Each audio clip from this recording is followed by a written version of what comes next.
청년들과 함께하는 최신 정보수다 청정수 시간입니다. 오늘은 한동대학교 언론어스 박소영 학생과 함께합니다. 안녕하세요. 안녕하세요. 한동대학교 박소영입니다. 네, 오늘은 청년들의 가치 소비에 대한 이야기 준비했다고요?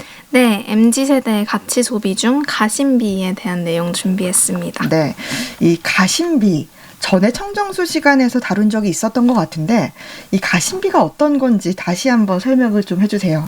네, 가심비란 가격 대비 심리적 만족도를 뜻하는 말로 비용과 상관없이 만족스러운 것을 구매하는 소비 행태입니다. 네. 서울대 소비트렌드 분석센터가 선정한 2018년 소비 트렌드 중 하나였는데요. 네. MZ세대 사이에서 다시 떠오르는 소비 습관이 되고 있습니다. 네, 그러니까 이 가격 대비 심리적인 만족도라고 해서 가심비라고 하는데 이게 보통은 좀 많이 얘기하는 가성비와 좀 비슷하지 않나요? 네, 맞습니다.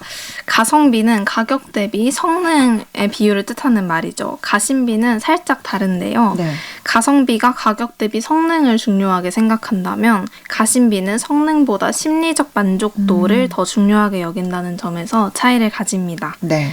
돈이 부족해서 점심은 편의점에서 삼각김밥을 사 먹을지라도 내가 좋아하는 가수의 음반에는 돈을 아끼지 않겠다라는 것이 예시가 될 수 있습니다. 네. 실제로 덕질이라고 하죠. 좋아하는 아이돌의 굿즈를 구매한다던가 앨범을 사고 콘서트에 참석하는 것이 지출의 큰 부분을 차지하는 것은 이제 MZ세대 사이에서 더 이상 이상한 일이 아니라고 할 수 있습니다. 네. 그러니까 이게 좀 경제적인 측면에서만 보기는 좀 비합리적인 소비 행태라고도 볼 수 있을 것 같아요. 네, 이게 다양한 방향으로 해석될 수 있는 문장이긴 합니다. 가심비 소비에서 중요하게 여기는 만족스러운 것이라는 것이 주관적으로 해석될 수 있기 때문인데요. 네. 그래서 저는 사람들에게 영향을 주는 그런 것이 무엇인지 알아봤습니다. 네. 가심비 소비를 부추기는 심리적 만족도는 기업의 ESG 경영에 크게 영향을 받는 것으로 나타났습니다. 네. 대한상공회의소가 발표한 ESG 경영과 기업의 역할에 대한 국민의식 조사에서 답변자의 70%가 ESG 우수 기업 제품 구매 시 동일 제품 대비 2.5%에서 7.5%까지 더 지불할 수 있다고 답했습니다. 네.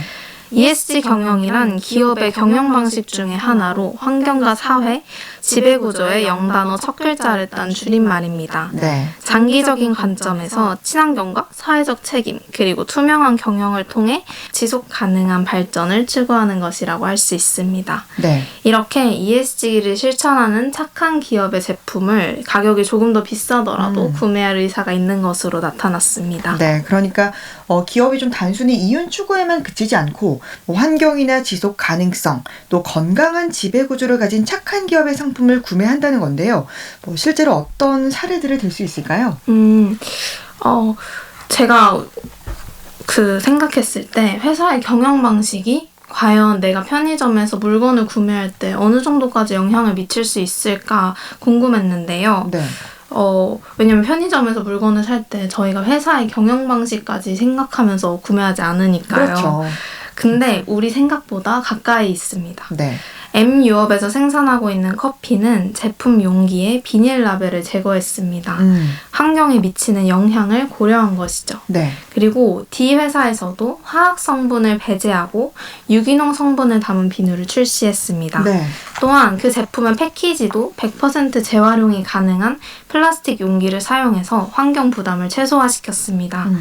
기업의 경영 방식이라고 해서 멀게만 느껴졌던 것들이 일상의 소비에도 영향을 미치는 것을 볼 수 있습니다. 네. 그러니까 뭐 이왕이면 좀 착한 기업, 착한 상품을 소비한다는 건데 이건 정말 좀 좋은 것 같아요. 뭐 기업들이 이윤 추구에만 그치지 않고 또 환경을 생각하는 이런 착한 제품들을 계속해서 생산해내다 보니까 선순환 효과가 있지 않을까 싶은데 우리 청년들 사이에서 좀 이렇게 가심비 소비가 유행하고 있는 이유는 어디에 있을까요? 사회와 환경을 생각하는 MZ세대의 인식이 강해진 것이 하나의 이유라고 할 수 있습니다. 네. 가심비 소비뿐만 아니라 개인의 가치관을 숨기지 않고 표현하면서 실천까지 이어지는 모습이 다양한 방식으로 드러나고 있는데요. 네. 상품을 구매할 때 단순히 가격적인 측면만을 고려하는 것이 아니라 기업이 추구하는 가치와 상품의 품질을 고려하는 가치 중심의 소비를 하고 있습니다. 네. 그러니까 이렇게 좀 착한 기업의 착한 상품을 구매하면서 내가 정말 착한 일을 하고 있다, 이런 자기 효능감을 가질 수 있기 때문에 이런 가치 소비가 유행하고 있는데요. 젊은 사람들이 이렇게 환경을 생각한다는 게 정말 고맙고 또 다행스럽게 느껴지기도 합니다.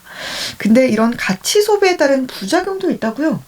네, 그렇습니다. 항상 무언가 유행하면 그 뒤에 어두운 면도 따라오기 마련인데요. 그렇죠. 새로운 소비 권력을 가진 MZ세대의 소비 트렌드에 맞춰서 기업들이 가심비라는 매력적인 키워드를 붙여서 상품을 계속 판매하고 있습니다. 네. 가심비 영화, 가심비 가전, 가심비 선물 세트까지 이름만 들어서는 이게 ESG 경영과 무슨 상관이 있나라는 네. 생각이 들기까지 합니다. 심리적 만족도에 크게 기여하는 ESG 경영이 빠지면서 성능을 추구하는 가성비와 가심비의 경계가 모호해지는 부분입니다. 사실 가성비가 좋으면 가심비도 좋기 마련인데요. 네. 조금 비싼 걸 사더라도 품질이 좋고 양이 많으면 심리적 만족도가 올라가기 때문입니다. 네. 물론 ESG 경영을 지키는 기업만 가심비라는 키워드를 사용할 수 있는 건 아닙니다. 네. 그러나 비싼 만큼 품질이 좋고 양이 많다는 당연한 것을 가심비라는 키워드로 특별하게 만드는 경향이 있다는 것입니다. 네. 그러니까 좋은 물건을 싸게 팔면 당연히 좋을 텐데 또 잘 그쵸. 팔릴 텐데 네. 뭐든지 이 이름을 가심비라는 이름을 붙여서 그 경계를 모호하게 한다는 게 참 바람직하진 않아 보이네요. 맞습니다. 소비자들도 그런 부분을 현명하게 판단하고 냉철하게 바라보면서 소비를 해야 하는 부분이 있습니다. 네. 이렇게 좀 가치 소비와 관련해서 가심비와 함께 또 미닝아웃이라는 걸 다룬 적이 있었는데 이게 비슷한 개념인 거죠? 네, 그렇습니다. 소비 행위를 통해 자신의 정치, 사회적 신념을 표현한다는 미닝아웃은 개인의 가치관을 소비에 적극적으로 투영한다는 점에서 가심비와 비슷한 특징을 갖습니다. 네. SNS를 중심으로 자신의 일상과 가치관을 적극적으로 공유하는 MZ세대의 특징이 미닝아웃이라는 소비 트렌드로 나타나고 있습니다. 네. 미닝아웃은 2019년에 있었던 일본 제품 불매 운동이 대표적인 사례입니다. 미닝아웃과 더불어 나심비라는 신조어도 있는데요. 네. 나의 만족을 위한 소비라는 뜻입니다. 네. 나를 위해서는 얼마든지 무엇이든지 소비할 수 있다는 것입니다. 네. 가성비와 가심비에서 가격이라는 요소가 제외됩니다. 열심히 일한 나를 위해 오늘 하루만큼은 비싼 레스토랑에 가서 맛있는 걸 먹겠다. 오늘 하루만큼은 내가 사고 싶은 걸 전부 다 사겠다. 네. 라는 것이 나심비에 해당하는 것입니다. 네. 그러니까 만족도를 좀 중요하게 여긴다라는 건 좀 비슷한데 가심비는 좀 가격적인 부분도 고려가 되지만 또 미닝아웃은 이런 가격적인 요소를 빼고 순전히 의미나 가치 등을 더 중요하게 여기는 의미로 해석하면 될 것 같은데 가심비와 미닝아웃 그리고 나심비까지 정말 다양한 신조어들이 있는데 소영 학생은 이런 가치 소비에 대해서 어떻게 생각하고 있나요? 제 개인적인 생각으로는 가심비 소비로 인해서 기업의 ESG 경영이 주목받고 그리고 환경을 생각하는 움직임이 활발해지고 있는 부분에서 네. 이러한 소비 행태는 바람직한 부분이라고 생각합니다. 네. 사실 가심비와 같은 신조어들은 새로 생겨나는 소비 행태라기보다는 저희가 원래 생각하고 우리가 흔히 하고 있는 소비에 그냥 붙은 이름일 수 있다는 생각을 했습니다. 네. 가성비와 가심비, 나심비까지 모두 비슷한 맥락이지만 그 가운데서 무엇을 더 중요하게 생각하는지가 조금씩 다른 것 같지요. 네. 트렌드가 빠르게 변화하면서 신조어들이 많이 생겨나고 그래서 앞서 언급한 문제점과 같은 부작용이 있을 수 있는데요. 네. 앞서 말했듯이 소비자들의 현명한 판단이 중요해지는 순간입니다. 소비자가 자신이 진짜 무엇을 중요하게 생각하고 자신이 어디에 가치를 두는지에 정확하게 스스로가 알고 있어야 네. 기업의 화려한 마케팅에 속지 않을 것입니다. 소비자들의 생각과 우선순위가 트렌드에 빠르게 반영되는 만큼 똑똑한 소비자가 되어야 할 것입니다. 네. 오늘 청년들과 함께하는 최신 정보수다 청정수에서는 청년들의 가치 소비에 대해 이야기 나눴습니다. 한동대학교 박소영 학생이었습니다. 고맙습니다. 감사합니다.